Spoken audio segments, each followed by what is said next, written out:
Let's consider this system. This is not a unity feedback system, therefore the table which we constructed in the last lecture is not applicable to this system. However, we can reduce this system into a unity feedback system. We can see that this system is equivalent to this system.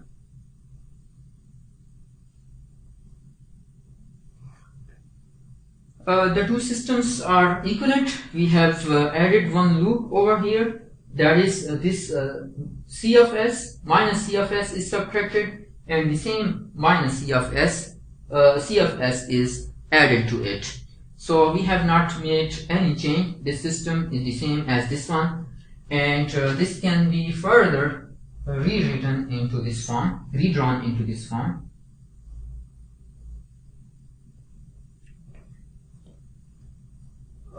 So this system is also the same as this one. We have just collected these two terms over here, minus 1 plus h of s. So now we can use block diagram reduction technique to reduce this part of the feedback loop into a single block.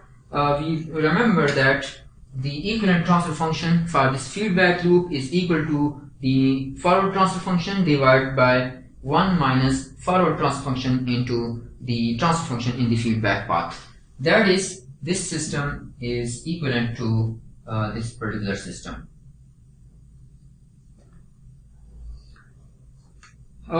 So we have redrawn this diagram into this form by reducing this loop into this transfer function. Once we have the system in unity feedback configuration, then all the discussion that was done in the last lecture is applicable over here. So to demonstrate the concepts, we take one example which is a non-unity feedback system, and determine the steady state errors for that particular system. The system that we have is given by this block diagram. This is non-unity feedback system, and we want to determine the steady state error for a unit step input for this particular system. So first step is to reduce this into a unity feedback system. For that purpose, we have just described the approach. This system is equivalent to this system. We have just described how to reduce this block diagram into this form. So that is given by this expression. Let's name them by a new transfer function g hat. Here g hat of s is the forward transfer function, which is 100 over s plus 10 all divided by 1 plus. So g hat is given by this expression, which can be simplified to obtain this transfer function. This was non-unity feedback system. We have utilized block diagram reduction techniques to reduce it into a unity feedback transfer function, where g hat is given by this transfer function. We can see that this is type 0 system, and for type 0 system, when we apply step input, there will be a finite steady state error, and that steady state error is given by 1 over 1 plus kp, as we have derived in the last lecture, where kp is given by limit s tends to 0 g of s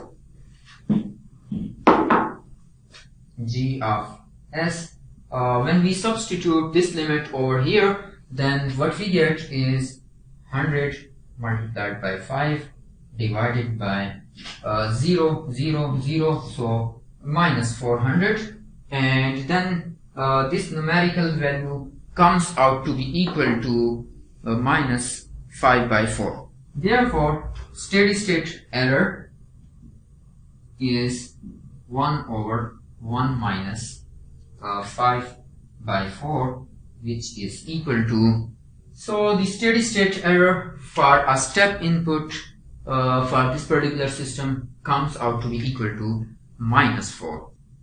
That is, the output of this system will be larger than 1.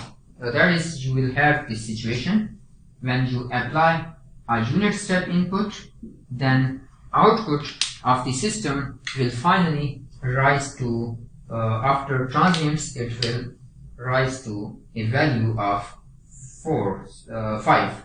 Then it will rise to a steady state value of, after some transients and overshoots, it will rise to a steady state value of 5. So that the steady state error difference between this signal and the steady state value of this signal is -4. So we have a system, and we have talked about transient characteristics and steady state characteristics. Now we are at the stage that we are able to design some basic controllers for systems. So we have this system where g of s is given by this expression. We want to find this gain such that the system has overshoots of 10%. For that purpose, what we do is, you remember that to determine the transient characteristics, you transform this system into this particular form, P of S, and then you talk about the transient characteristics. Here, P of S is given by, we want to determine this K such that the system exhibits an overshoot of approximately 10%. So if you substitute this G of S over here, you get, we remember that here, this term, if we just compare this transfer function with our general transfer function, omega squared, this is 2 zeta omega n is equal to, zeta omega n is equal to 5. And omega n is square root of k, therefore zeta comes out to be equal to 5 over 2 into square root of k. We want to determine this k such that overshoot is 10%. Now overshoot is related with zeta by this expression.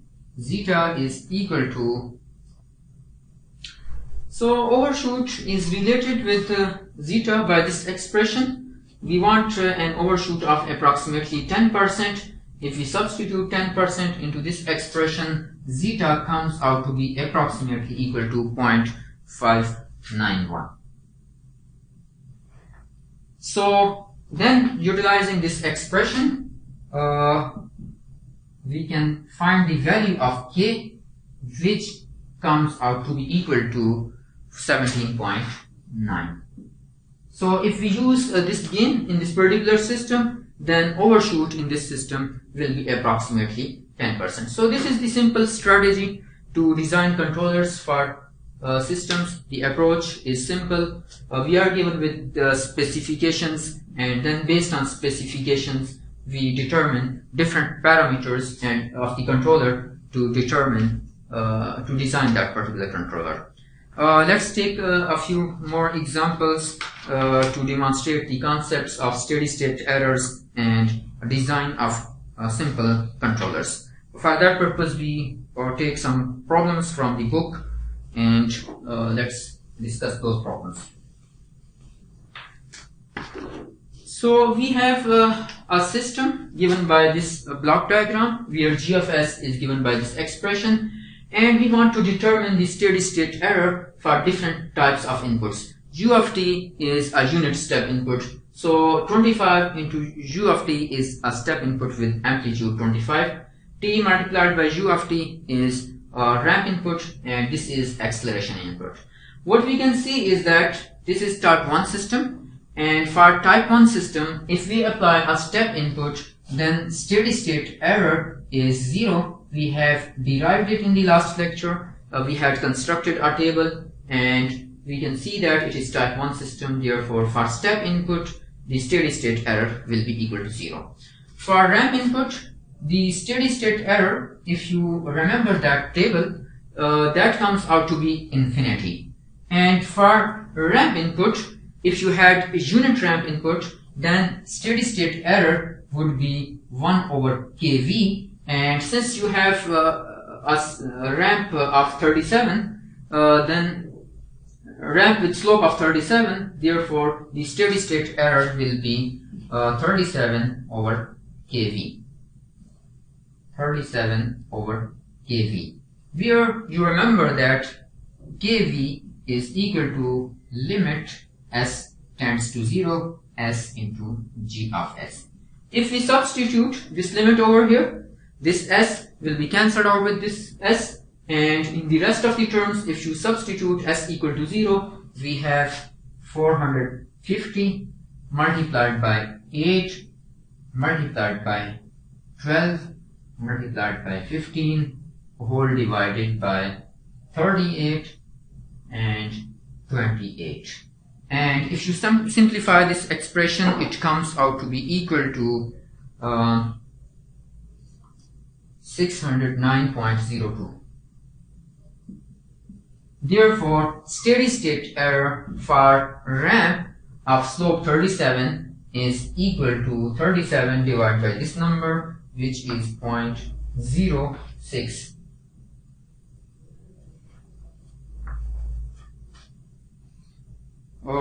Next example. Here we have a system. It is not in the standard structure that we have discussed. We want to determine steady state error for a step input, step input of amplitude 15. For that purpose, we shall reduce this block diagram into the standard structure. For that purpose, we can replace this transfer function, this part, by let's give it some name, g1. G1 of s will be equal to the forward transfer function 5 over s plus 1 whole divided by 1 plus, since it is negative feedback, so plus over here, 2 multiplied by 5 over s plus 1, which is equal to 5 over s plus 11. Now this block and this block are in cascade, so G2 of S, which is this thing enclosed in this block, that is equal to 5 over s plus 11. Again, this block and this transfer function, these are in feedback connection, and therefore their equivalent transfer function is let's call it g of s is the forward transfer function, that is the transfer function in this block, which is 5 over s plus 1 divided by 1 plus g of s into h of s. So g of s is 5 over s plus 1, and h of s is s plus 3. If we simplify it, it comes out to be equal to g of s is equal to, so after simplification, this transfer function is reduced into this transfer function. That is, now we have system in the standard configuration given by this forward transfer function and unity feedback. And for this kind of system, we have already talked about steady state errors.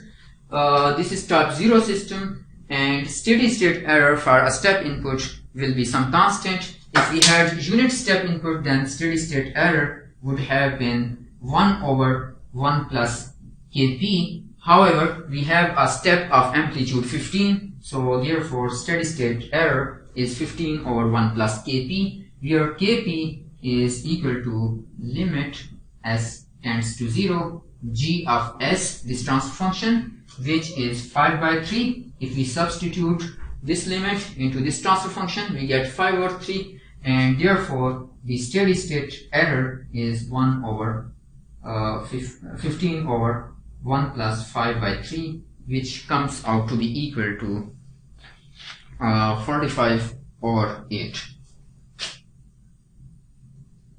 So for this particular system, if we apply this input, the steady state value of this signal, which is the error signal, will come out to be equal to 48 by 8. Next problem. So we have this system where g of s is given by this expression, and we want to determine the steady state error for an input given by this expression. In the previous lecture we had constructed a table, and in that case we had talked up to the acceleration input. However, we have not discussed about this particular input. So in this case what we have to do is we are required to start from the very basic concepts. We remember that E of s was given by R of s over 1 plus G of s for unity feedback system, and its steady state value is given by the final value theorem, limit s tends to 0 s into E of s. So we shall utilize these basic relations to determine the steady state error for this input applied to this system. Remember that the Laplace transform of this input, this is R of t, and in Laplace domain R of s is Laplace transform of t cube is 3 factorial divided by s power 4, so 6 over s power 4. And when this is substituted over here, the steady state error E infinity comes out to be equal to limit s tends to 0 s into E of s. E of s is R of s. R of s is 6 over s power 4 and 1 plus G of s. Then this s is simplified to this expression. When this limit is substituted, we get 6 over this s cube. When this limit is substituted becomes 0, then limit s tends to 0 s cube into G of s. So let's evaluate this limit. G of s is given by this transfer function. This s cube is cancelled out with this s cube, and when this limit is substituted we get 30 multiplied by 1. When evaluated, this comes out to be equal to 3.6, and therefore the steady state error is equal to 6 divided by 3.6. So what is a summary? We had an input that we have not discussed up to that point. Therefore, we started from the basic relations, and after substitutions, we reached at this value of the steady state error. So we have a closed loop system, and for this particular system, we are required to determine percent overshoot, settling time, and steady state error for different types of inputs. So let's start from this point. We can see that this is type 1 system, and for type 1 system, when we apply a step input, the steady state error will be equal to 0. So, steady state error will be equal to 0, that is 0.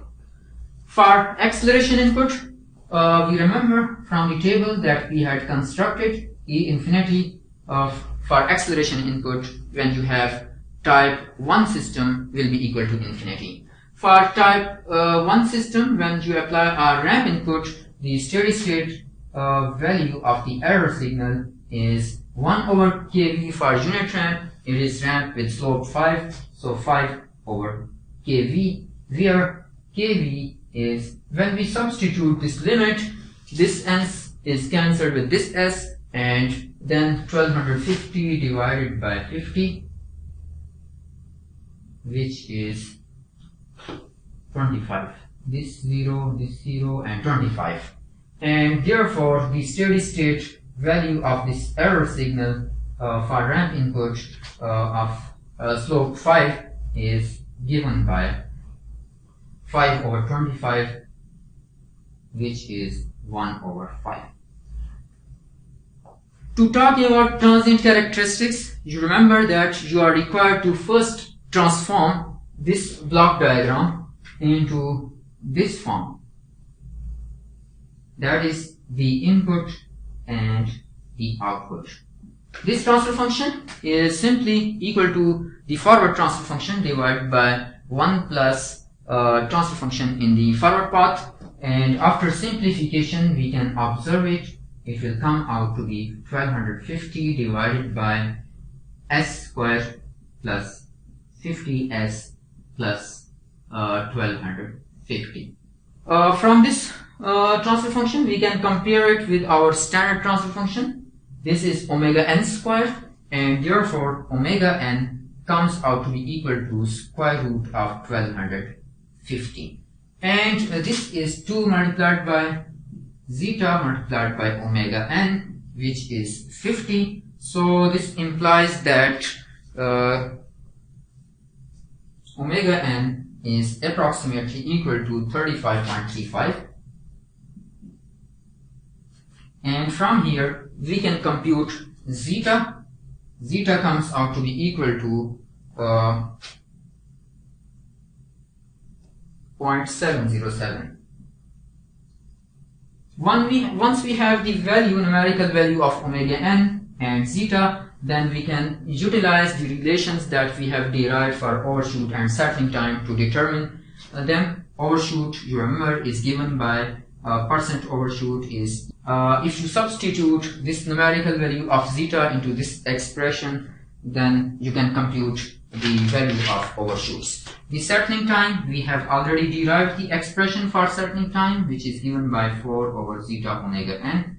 If you substitute the numerical values of this zeta and omega n, then you will get the settling time, numerical value of the settling time.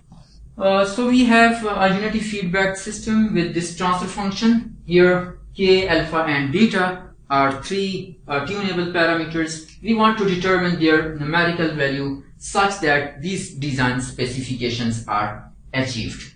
You remember that this steady state error, this is type 0 system, and for type 0 system steady state error is given by 1 over 1 plus kp, and we want it to be equal to 0.1, which implies that we want 1 plus kp equal to 10, and this implies that kp is 9. Desired kp is 9, where kp is given by limit s tends to 0, g of s. If we substitute this limit, we have s tends to 0, so k multiplied by alpha over beta square, we want it to be equal to 9. So we have this one equation from this design specification. To talk about these transient specifications, you remember that we shall convert this block diagram into this form, that is T of s, and where T of s is equal to g of s over 1 plus g of s, which for this particular system comes out to be equal to k. After simplification, this transfer function becomes this one. We want zeta and omega n to be equal to this thing. So from these requirements, we know that this is 2 multiplied by zeta omega n, and this is equal to square of omega n. Therefore 10 is equal to omega n. 10 square of omega n is equal to this thing, is equal to beta square plus k alpha.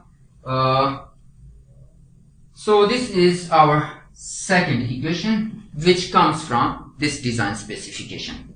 From this design specification, we know that this is 2 multiplied by zeta multiplied by omega n. So 2 zeta is 0.5, omega n is square root of 10, 2 zeta omega n, which is again 2 multiplied by 0.5 is 1, and that is equal to square root of 10, and we want it to be equal to k plus 2 beta. This is our third equation. We have three equations and three unknowns. We can solve these equations to determine these numerical values. You have already studied the approach to solve such kind of equations. From this equation, we can see that betas k alpha is equal to 9 beta squared. K alpha is equal to 9 beta squared from equation 1. If we substitute this value of k alpha over here, what we get is 10 is equal to beta squared and k alpha is equal to 9 beta. So 9 beta squared, which is equal to 10 beta squared, and from here we get beta is equal to 10 cancels out, square root of 1. Square root of 1 has both plus 1 and minus 1. We take it to be equal to plus 1, so that poles of the system are in the left half S-plane. Stability of the system will be determined by closed loop system. However, we want the open loop system to be stable as well, because if due to any reason there is breakage in the field back path, the system does not blow up, because if this loop breaks, this will become open loop transfer function, and therefore open loop transfer function must also be stable. That is why we have taken positive value of beta, which will place poles in the left half S-plane. Therefore beta is equal to 1, and then from this equation we can determine the value of k, that is k plus 2 multiplied by beta is equal to square root of 10, and this implies that k is equal to, k comes out to be equal to, this value can be computed.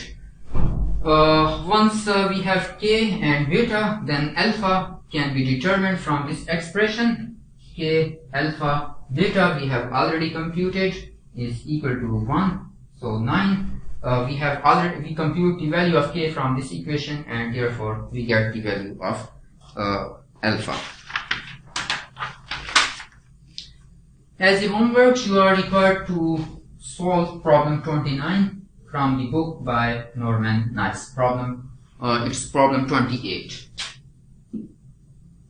That is your homework. Determine the values of parameters alpha, beta and k to achieve certain design specifications which are mentioned in the question 28.